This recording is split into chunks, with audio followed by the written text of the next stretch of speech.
कथबार्ता हेबा से प्रसंगर शीर्षक है मृत्यु को किए सृष्टि कले। मृत्यु को किए सृष्टि कले, शैतान ना परमेश्वर सृष्टि करि अछंती। आज आमे एही प्रसंग रे प्रभु को वाक्य ध्यान करिबा। प्रिय भाई भणी माने, मृत्यु एक वास्तव विषय अटे। समस्त मनुष्य निमंते मृत्यु रही। जे प्रकार आमे हाथ रे जो घंटा पिंधु, आमे ही पारे सुनार घंटा भी हेउ, कम दाम रो घंटा भी हेउ, मात्र समय समान अटे। आमे मोटरसाइकेल आमे किणु, मोटरसाइकेल रो दाम अल्प अटे, किंतु फोर व्हीलर बा कार रो दाम अधिक अटे। किंतु रास्ता भिन्न भिन्न प्रकार रास्ता नुहे, रास्ता एक अटे। आमे माने मनुष्य भाव रे आमे किए तो उच्च शिक्षित अटु, किए तो आमे अल्प पाठ पढ़ीछु। आमानकर मनुष्य भाव रे आमानकर कहार इनकम तो अधिक आरो कहार इनकम तो कम अटे। किंतु मृत्यु समस्तक निमंते समान भाव रे घटे। आ एही मृत्युर शब्द को अनेक समय रे मनुष्य माने मुखरे नेबा पई मध्य भय करंती। मो बापा चली गले, मो मां आउ नाहांती, ए प्रकार शब्द को आमे व्यवहार करिथा। आज आमे मृत्यु विषय रे प्रभु को वाक्य रु अल्प समय कथबार्ता हेबा। प्रिय भाई भणी माने, एही मृत्युर सृष्टिकर्ता प्रकृत रे किए अटंती, शैतान ना परमेश्वर? यह आमे ख्रीष्ट विश्वासी भाव रे जानिबार आवश्यक रही। आगो को आमे प्रभु को वाक्य रु आमे स्पष्ट भाव रे आमे संक्षेप रे कथबार्ता हेबा, जो द्वारा आमे उत्साहित हेबा, प्रभु को वाक्य रे आमे सुशिक्षित हेबा आ आत्मिक जीवन रे आमे बढ़ी पारिबा। मु आपण मान निकट रे प्रभु को वाक्य रु एक अंश पाठ करिबा पई चाहे, सेही वाक्य द्वारा आमे सुनिश्चित हेबा, जानि पारिबा जे मृत्युर सृष्टिकर्ता प्रकृत रे किए अटंती। आपण माने मो सहित आदि पुस्तक 2 अध्याय को आसीबे। आदि पुस्तक 2 अध्याय आपण मान निमंते मु 16 आ 17 पद पाठ करिबा पई चाहे। एठारे प्रकार लिखा जाय, सदा प्रभु परमेश्वर सेही मनुष्य को आज्ञा दी कहिले, तुम्भे उद्यानर समस्त वृक्षर फल स्वच्छंद रे भोजन करि पार। 17 पद, मात्र सद सद ज्ञानदायक वृक्षर फल भोजन करिबो नाही, जेहेतु जेउ दिन ताहा खाइबो सेही दिन नितांत मरिबो। प्रभु को नामर प्रशंसा। परमेश्वर आम मनर प्रत्येक प्रश्नर उत्तर, आम मान भावनार चिंतार समस्त मनोवांछा को पूर्ण करिबा पाए, आम समस्त मन मध्य थिबा संदेह दूर करिबा पाए ताहांकर लिखित पवित्र बाइबल से आम मान को देइछन्ति। आ एही वाक्य द्वारा से आम को कहिबा पाए चाहंती जे मृत्युर सृष्टिकर्ता मु अटे। मृत्युर सृष्टिकर्ता परमेश्वर अटंती। मृत्यु को शैतान सृष्टि करि नाही, मृत्यु को परमेश्वर सृष्टि करिथिले। मृत्यु को से सृष्टि कले। प्रिय भाई भणी, किंतु मृत्यु से मृत्यु अवस्था रे हिथिला, मृत्यु जीवन पाई नथिला, मृत्यु अधिकार करि पारु नथिला। किंतु मृत्यु केतेबेले मनुष्य निकटर अधिकार करूछि। मृत्यु केतेबेले आदम आउ हवांक ऊपर अधिकार करूछि, जेतेबेले सेमाने परमेश्वरंकर आज्ञा को उल्लंघन करूछन्ति, परमेश्वरंकर आज्ञा बह हेउ नांती, सेही समय रे मृत्यु मनुष्य ऊपर अधिकार करूछि। प्रिय भाई भणी माने, परमेश्वर जेतेबेले आदम को सृष्टि कले, आदम जे 930 वर्ष बंचिबे मरि जिबे एथि पई से सृष्टि करि नथिले। आदम जेपरि चिरजीवी हेबे, से अनंत काल बंची रहिबे, से मो कथा मानिबे, मोर संतान भाव रे से जीवन यापन करिबे, एहा परमेश्वरंकर इच्छा थिला। मात्र आदम परमेश्वरंकर आज्ञा को लंघन करी, परमेश्वरंकर वाक्य को अमान्य करी से जेतेबेले से मना फल खाउछंती, सेही समय रे मनुष्य निकट रे बा आजि जगत मध्य रे मृत्यु प्रवेश करूछि। मृत्यु केतेबेले काम करूछि? मु आपण मानक निकट रे रोमियो पुस्तक 5 अध्याय रु एक वाक्य पढ़िबा पई चाहे। रोमियो पुस्तक साधु पाउलंक पत्र, रोमियो पुस्तक 5 अध्याय 12 पद रे लिखा जाय, अतएव जेपरि जणे लोक द्वारा पाप ଓ ପାପ ଦ୍ୱାରା ମୃତ୍ୟୁ ଜଗତରେ ପ୍ରବେଶ କଲା, ଆଉ ସେହି ପ୍ରକାରେ ମୃତ୍ୟୁ ସମସ୍ତ ଲୋକଙ୍କ ପ୍ରତି ଘଟିଲା, ଯେଣୁ ସମସ୍ତେ ତ ପାପ କଲେ। ପ୍ରିୟ ଭାଇ ଭଉଣୀ ମାନେ, ମୃତ୍ୟୁ ଅବସ୍ଥାରେ ଥିଲା, ସେ ଆକ୍ଟିଭ ହେଇନଥିଲା, ସେ ଜୀବନ ପାଇନଥିଲା। କିନ୍ତୁ ମୃତ୍ୟୁ କେତେବେଳେ ଜୀବନ ପାଉଛି, କେତେବେଳେ ସେ ଶକ୍ତି ପାଉଛି, ବଳ ପାଉଛି, ମନୁଷ୍ୟମାନଙ୍କ ଉପରେ କେତେବେଳେ ଅଧିକାର କରୁଛି? ଯେତେବେଳେ ହବା ଆଉ ଆଦମ ପାପ କରୁଛନ୍ତି। ପ୍ରିୟ ଭାଇ ଭଉଣୀ ମାନେ, ପରମେଶ୍ୱର ସବୁବେଳେ ଚାହାନ୍ତି ଯେ ମନୁଷ୍ୟ ଅନନ୍ତ ଜୀବୀ ହେବ, ମନୁଷ୍ୟ ସଦାକାଳ ଜୀବିତ ରହିବ। ପରମେଶ୍ୱର ସେ ଏହା ଇଚ୍ଛା କରନ୍ତି। ସେଥିପାଇଁ ଆମେ ମନେ ରଖିବା ଯେ ମୃତ୍ୟୁର ସୃଷ୍ଟିକର୍ତ୍ତା ପରମେଶ୍ୱର ଅଟନ୍ତି। ମୃତ୍ୟୁ ଜୀବନ ପାଇ ନଥିଲା, ମାତ୍ର ମନୁଷ୍ୟ ଯେତେବେଳେ ପରମେଶ୍ୱରଙ୍କ ଆଜ୍ଞାକୁ ଅମାନ୍ୟ କଲା, ସେ ସମୟରେ ମୃତ୍ୟୁ ଅଧିକାର ପାଇଲା, ଶକ୍ତି ପାଇଲା। ସେ ଜୀବିତ ଭାବରେ ଆକ୍ଟିଭ ହେଇ ମନୁଷ୍ୟମାନଙ୍କ ଉପରେ ସେ ମୃତ୍ୟୁ ଅଧିକାରୀ ହେଇଗଲା, ମୃତ୍ୟୁ ଅଧିକାର କଲା। ପ୍ରିୟ ଭାଇ ଭଉଣୀ ମାନେ, ମୁଁ ଆପଣମାନଙ୍କୁ ପ୍ରଭୁଙ୍କ ବାକ୍ୟରୁ କହିବା ପାଇଁ ଚାହେଁ ଯେ ପ୍ରକୃତରେ ମୃତ୍ୟୁ କଣ ଅଟେ। ମୃତ୍ୟୁ କଣ ଅଟେ ଏହା ମଧ୍ୟ ମୁଁ ଆପଣମାନଙ୍କୁ ଗୋଟେ ଦୁଇଟି କଥା କହିବା ପାଇଁ ଚାହେଁ। ବାସ୍ତବରେ ଏହି ମୃତ୍ୟୁଟି କଣ ଅଟେ ମୁଁ ଆପଣମାନଙ୍କ ନିକଟରେ ପ୍ରଥମ କରନ୍ତୀୟ 15 ଅଧ୍ୟାୟ 25 ପଦ ଆପଣମାନଙ୍କ ନିକଟରେ ପଢିବା ପାଇଁ ଚାହେଁ। ଏଠାରେ ପ୍ରକାର ଲେଖାଯାଏ, 15 ଅଧ୍ୟାୟ 25 ପଦ। ପ୍ରଥମ କରନ୍ତୀୟ 15 ଅଧ୍ୟାୟ 25 ପଦ ଏଠାରେ ପ୍ରକାର ଲେଖାଯାଏ, କାରଣ ସେ ସମସ୍ତ ଶତ୍ରୁଙ୍କୁ ନିଜର ପାଦ ତଳେ ନ ରଖିବା ପର୍ଯ୍ୟନ୍ତ ତାହାଙ୍କୁ ଅବଶ୍ୟ ରାଜତ୍ୱ କରିବାକୁ ହେବ। 26 ପଦରେ ଲେଖାଯାଏ, ଶେଷ ଶତ୍ରୁ ରୂପେ ମୃତ୍ୟୁକୁ ଲୋପ କରାଯିବ। ପ୍ରିୟ ଭାଇ ଭଉଣୀ ମାନେ, ମୃତ୍ୟୁ କଣ ଅଟେ? ମୃତ୍ୟୁ ଏକ ଶତ୍ରୁ ଅଟେ, ଶେଷ ଶତ୍ରୁ ଅଟେ ମୃତ୍ୟୁ। যে পর্যন্ত আমি জীবিত অবস্থায় রহুছু সে পর্যন্ত জগতরে অনেক জনে পরিত্রাণ পাইଥିବା ভাই ভনী নিমন্তে যে মৃত্যু গোটে শেষ শত্রু অটে। যে পর্যন্ত আমি জীবিত রহিবা সে পর্যন্ত এই জগতরে আমাকে অনেক ক্লেশ, দুঃখ, দুর্ঘটনা, সমস্যা, অশান্তি দিয়ে যাওয়া পড়িব।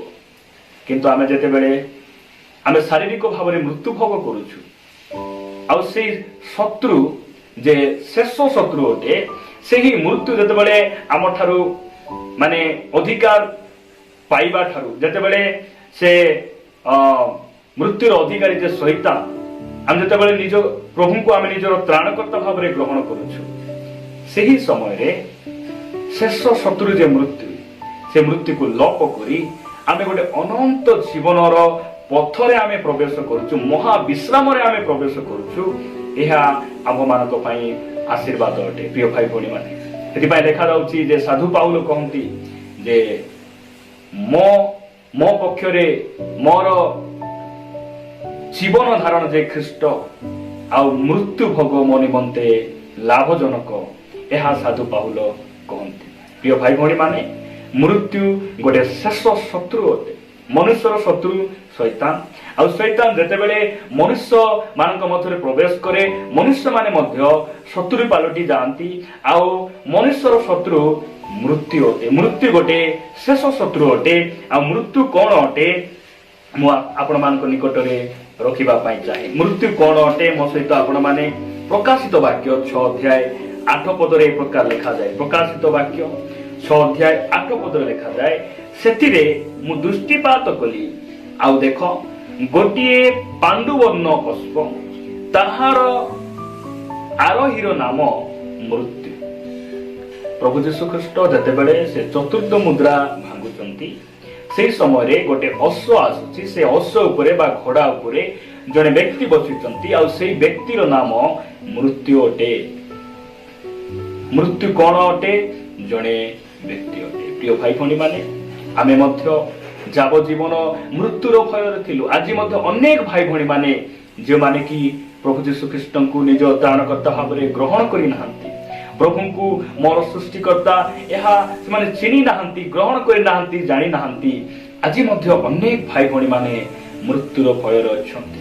ଧନ୍ୟ ଆମ୍ଭେମାନେ, ଆମେ ଯୀଶୁଙ୍କୁ ଗ୍ରହଣ କଲୁ, ତାହାଙ୍କ ନିକଟକୁ ଗଲୁ, ଆଉ ସେ ଆମମାନଙ୍କୁ ମୃତ୍ୟୁର ଭୟରୁ ସେ ଆମମାନଙ୍କୁ ମୁକ୍ତ କଲେ। ପ୍ରିୟ ଭାଇ ଭଉଣୀମାନେ, ମୁଁ ଆପଣମାନଙ୍କ ନିକଟରେ ଏବ୍ରୀ ପୁସ୍ତକ 2 ଅଧ୍ୟାୟରୁ ଏକ ବାକ୍ୟ ପଢିବା ପାଇଁ ଚାହେଁ। ଏବ୍ରୀ ପୁସ୍ତକ 2 ଅଧ୍ୟାୟ 14 ଆଉ 15 ପଦରେ ଏହି ପ୍ରକାର ଲେଖାଯାଏ, ଅତଏବ ସନ୍ତାନ ମାନେ ରକ୍ତ ମାଂସର ସହଭାଗୀ ହୋଇଥିବାରୁ ସେ ମଧ୍ୟ ନିଜେ ସେହିପରି ସେଥିର ସହଭାଗୀ ହେଲେ, ଯେପରି ମୃତ୍ୟୁ ଦ୍ୱାରା ମୃତ୍ୟୁର ଅଧିକାରୀକୁ ଅର୍ଥାତ୍ ଶୈତାନକୁ ବିନାଶ କରନ୍ତି। ପ୍ରଭୁଙ୍କ ନାମର ଗୌରବ। ପ୍ରିୟ ଭାଇ ଭଉଣୀମାନେ, ଆମ ଶରୀରରେ ଯେ ପ୍ରକାର ରକ୍ତ ମାଂସ ଅଛି, ପ୍ରଭୁ ଯୀଶୁ ଖ୍ରୀଷ୍ଟ ମଧ୍ୟ ସେହି ପ୍ରକାର ରକ୍ତ ମାଂସ ଶରୀର ଧାରଣ କରି ଆସିଲେ। କାହିଁକି ଆସିଲେ?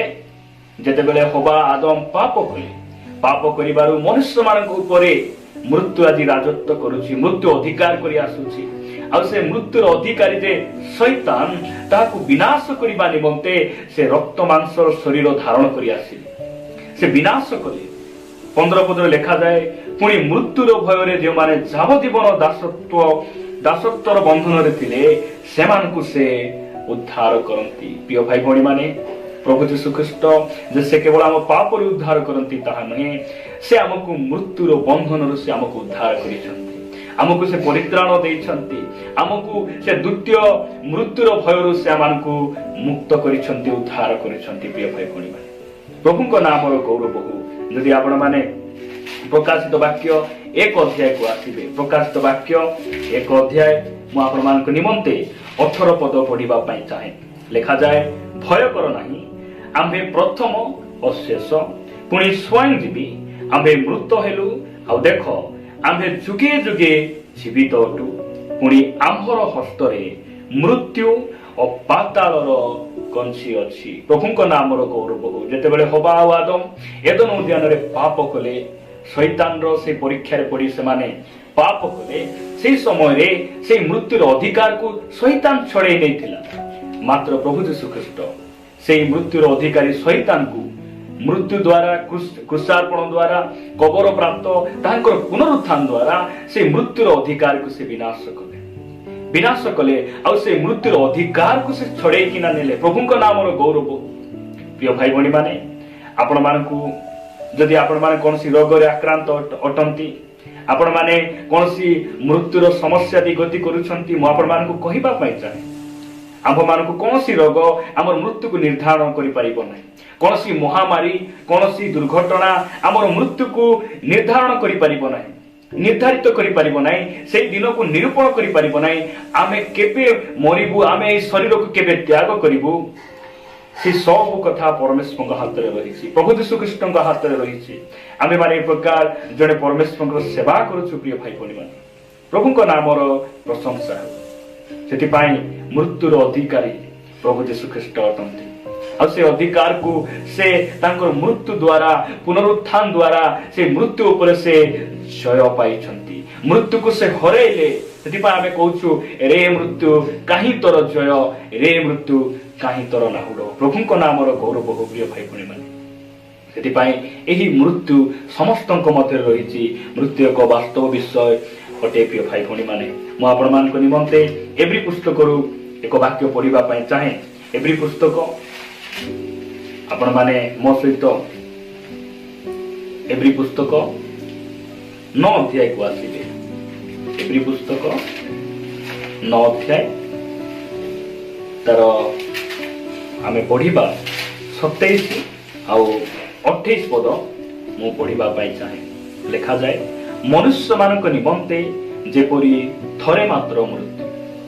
ଆମର ଅଣଖ୍ରୀଷ୍ଟିଆନ ଅନେକ ଭାଇ ଭଉଣୀମାନେ ସେମାନେ ବିଶ୍ୱାସ କରନ୍ତି ମୃତ୍ୟୁ, ମନୁଷ୍ୟର ମୃତ୍ୟୁ ହୁଏ, ମୃତ୍ୟୁ ହେଲା ପରେ ସେ ଆଉ ଥରେ ଜନ୍ମ ଆସେ। এই প্রকার অনেক অন্ধবিশ্বাস অনেক ভাই ভী মান নিকট রয়েছে, কিন্তু পবিত্র ধর্মশাস্ত্র বাইবেল কহে যে মনুষ্য মান নিমন্তে থরে মৃত্যু। বাইবেল রে দুইটি মৃত্যু বিষয়ে লেখা যায়। গোটে মৃত্যু হল শারীরিক মৃত্যু, ଏହା ସମସ୍ତଙ୍କ ନିମନ୍ତେ ନିହାତି ମୃତ୍ୟୁ ଭୋଗ କରିବାର ଆବଶ୍ୟକ ରହିଛି। ଶାରୀରିକ ମୃତ୍ୟୁ ବୋଲି କହିଲେ ଶରୀର ଠାରୁ ପ୍ରାଣ ଆଉ ଆତ୍ମା ବାହାରି ଯିବା ବିଷୟକୁ ବୁଝାଏ। ଆଉ ଏହି ମୃତ୍ୟୁ ସମସ୍ତଙ୍କ ନିମନ୍ତେ ବାସ୍ତବ ଅଟେ। ପ୍ରିୟ ଭାଇ ଭଉଣୀମାନେ, ଲେଖାଯାଏ ମନୁଷ୍ୟମାନଙ୍କ ନିମନ୍ତେ ଥରେ ମାତ୍ର ଯେପରି ଥରେ ମାତ୍ର ମୃତ୍ୟୁ 28 ପଦରେ ଲେଖାଯାଏ ଆଉ ତାହାପରେ ବିଚାର ନିରୂପିତ ଅଛି ସେହିପରି ମଧ୍ୟ ଖ୍ରୀଷ୍ଟ ଅନେକଙ୍କ ପାପ ବହନ କରିବା ନିମନ୍ତେ ଥରେ ଉତ୍ସର୍ଗୀକୃତ ହୋଇ ଦ୍ୱିତୀୟ ଥର ପାପ ସକାଶେ ନୁହେଁ ବରଂ ଯେଉଁମାନେ ତାହାଙ୍କ ଅପେକ୍ଷାରେ ଅଛନ୍ତି ସେମାନଙ୍କ ପରିତ୍ରାଣ ନିମନ୍ତେ ଦର୍ଶନ ଦେବେ। ପ୍ରଭୁଙ୍କ ନାମର ଗୌରବ। ପ୍ରିୟ ଭାଇ ଭଉଣୀମାନେ, ମୃତ୍ୟୁ ପରେ ବିଚାର ରହିଛି, ସମସ୍ତଙ୍କ ନିମନ୍ତେ ବିଚାର ରହିଛି ଆଉ ବିଚାର ପରେ ଦ୍ୱିତୀୟ ମୃତ୍ୟୁ ମଧ୍ୟ ରହିଛି। ପ୍ରିୟ ଭାଇ ଭଉଣୀମାନେ, ବାକ୍ୟ ଆମମାନଙ୍କୁ କହେ, ଯଦି ଆପଣମାନେ ମୋ ସହିତ ପ୍ରକାଶିତ ବାକ୍ୟକୁ ଆସିବେ, ପ୍ରକାଶିତ ବାକ୍ୟ ଯଦି 20 ଅଧ୍ୟାୟକୁ ଆମେ ଯିବା, ପ୍ରକାଶିତ ବାକ୍ୟ 20 ଅଧ୍ୟାୟ ମୁଁ ଆପଣମାନଙ୍କ ନିମନ୍ତେ 13 ଆଉ 14 ପଦ ପଢିବା ପାଇଁ ଚାହେଁ। ଲେଖାଯାଏ, ମୁଁ କେବଳ 14 ପଦ ଆପଣମାନଙ୍କୁ ପଢି ଶୁଣାଇବା ପାଇଁ ଚାହେଁ। ଏଠାରେ ପ୍ରକାର ଲେଖାଯାଏ, ପ୍ରକାଶିତ ବାକ୍ୟ 20 ଅଧ୍ୟାୟ 14 ପଦ, ତତ୍ପରେ ମୃତ୍ୟୁ ଓ ପାତାଳକୁ ଅଗ୍ନିମୟ ହ୍ରଦରେ ପକାଗଲା। ଏହି ମୃତ୍ୟୁ ଅର୍ଥାତ୍ ଅଗ୍ନିମୟ ହ୍ରଦ ଦ୍ୱିତୀୟ ମୃତ୍ୟୁ। ପ୍ରିୟ ଭାଇ ଭଉଣୀମାନେ, ଏହି ଦ୍ୱିତୀୟ ମୃତ୍ୟୁ କେମାନଙ୍କ ପାଇଁ ରହିଛି? ଯେଉଁମାନଙ୍କର ନାମ ଜୀବନ ପୁସ୍ତକରେ ନାହିଁ, ଯେଉଁମାନେ ପ୍ରଭୁ ଯୀଶୁ ଖ୍ରୀଷ୍ଟଙ୍କୁ ନିଜର ପ୍ରଭୁ ଭାବରେ ଗ୍ରହଣ କରିନାହାନ୍ତି। ତାହାଙ୍କୁ ଗ୍ରହଣ କଲା ପରେ ମଧ୍ୟ ଯଦି ଯେଉଁମାନେ ବାକ୍ୟ ଅନୁଯାୟୀ ବଞ୍ଚି ନାହାନ୍ତି, ପବିତ୍ର ଜୀବନ ଯାପନ କରିନାହାନ୍ତି ଆଉ ଯେଉଁମାନଙ୍କର ନାମ ଜୀବନ ପୁସ୍ତକରେ ନାହିଁ, ସେମାନଙ୍କ ନିମନ୍ତେ ଏହି ମୃତ୍ୟୁ ଦ୍ୱିତୀୟ ମୃତ୍ୟୁ ବୋଲି କୁହାଯାଏ। ପ୍ରିୟ ଭାଇ ଭଉଣୀମାନେ, ପ୍ରଭୁଙ୍କ ନାମର ଗୌରବ। ଯଦି ସେଇ 20 ଅଧ୍ୟାୟ 6 ପଦ ପଢିବେ, ଲେଖାଯାଏ, ଯେଉଁମାନେ ପ୍ରଥମ ପୁନରୁତ୍ଥାନର ଅଂଶୀ ହୁଅନ୍ତି ସେମାନେ ଧନ୍ୟ ଓ ପବିତ୍ର, ସେମାନଙ୍କ ଉପରେ ଦ୍ୱିତୀୟ ମୃତ୍ୟୁର କୌଣସି ଅଧିକାର ନାହିଁ। ମୁଁ ପ୍ରଭୁଙ୍କୁ ଧନ୍ୟବାଦ ଦିଏ। ପରମେଶ୍ୱର ଆମମାନଙ୍କ ସହିତ ସେ ପରିଚିତ ହେଲେ, ଆମକୁ ସେ ମୃତ୍ୟୁର ଭୟରୁ ମୁକ୍ତ କଲେ, ଆମକୁ ସେଇ ଦ୍ୱିତୀୟ ମୃତ୍ୟୁର ଦଣ୍ଡ ଭୋଗିବା ପାଇଁ ପଡିବ ନାହିଁ। ପ୍ରିୟ ଭାଇ ଭଉଣୀମାନେ, ଆଜି ଆମେ କାହା ପାଇଁ ବଞ୍ଚୁଛୁ? ଆମେ ସମୀକ୍ଷା କରିବା। ଆମ ପାଇଁ ଯେ କୃଷରେ ନିଜ ଜୀବନ ଦେଲେ, ଆମେ ତାହାଙ୍କ ପାଇଁ ବଞ୍ଚୁଛୁ ନା ନିଜ ପାଇଁ ବଞ୍ଚୁଛୁ? ଆମେ ତାହାଙ୍କର ଇଚ୍ଛାକୁ ନିଜ ଜୀବନରେ ସାଧନ କରୁଛୁ ନା ନିଜ ଇଚ୍ଛା ଆମେ ସାଧନ କରୁଛୁ?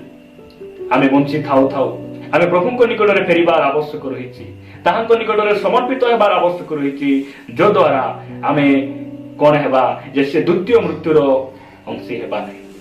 ସେଥିପାଇଁ ଆମେ ମନେ ରଖିବା, ଏହି ମୃତ୍ୟୁର ସୃଷ୍ଟିକର୍ତ୍ତା ପରମେଶ୍ୱର ଅଟନ୍ତି ଆଉ ଏ ମୃତ୍ୟୁକୁ ସେ ଡିଜାଇନ କଲେ।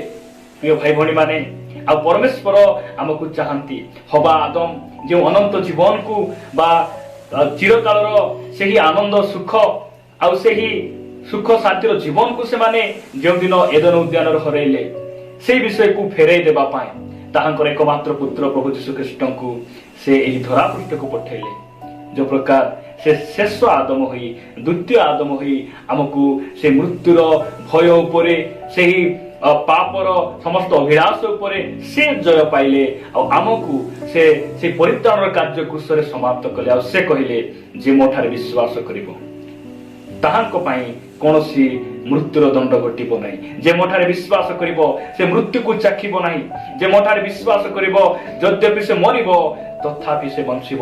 ପରମେଶ୍ୱର ପ୍ରଭୁ ଯୀଶୁ ଖ୍ରୀଷ୍ଟ ଏହା ଆମମାନଙ୍କୁ କହିଲେ। ପ୍ରିୟ ଭାଇ ଭଉଣୀମାନେ, ଆସୁ ଆମେ ବଞ୍ଚି ଥାଉ ଥାଉ ପ୍ରଭୁଙ୍କ ନିକଟରେ ସମର୍ପଣ ହେବା, ତାହାଙ୍କ ନିମନ୍ତେ ଆମେ ବଞ୍ଚୁଥିବା ଏବଂ ଆମକୁ ମୃତ୍ୟୁର ଏହି ଶବ୍ଦ ଉପରେ ଡରିବାର ଆବଶ୍ୟକ ନାହିଁ। ମୃତ୍ୟୁକୁ ଶୁଣିଲେ ଆମେ ଭୟ କରିବାର ଆବଶ୍ୟକ ନାହିଁ, କାରଣ ଆମେ ଯେଉଁ ପରମେଶ୍ୱରଙ୍କୁ ବିଶ୍ୱାସ କରିଛୁ ସେ ମୃତ୍ୟୁ ଉପରେ ଜୟ ପାଇଛନ୍ତି ଆଉ ସେ ଆମକୁ ମଧ୍ୟ ମୃତ୍ୟୁ ଉପରେ ସେ ଜୟ ପ୍ରଦାନ କରିଛନ୍ତି। ପ୍ରଭୁଙ୍କ ନାମର ଗୌରବ। ପ୍ରଭୁ ଏହି ବାକ୍ୟ ଦେଇ ଆମ ପ୍ରତ୍ୟେକଙ୍କୁ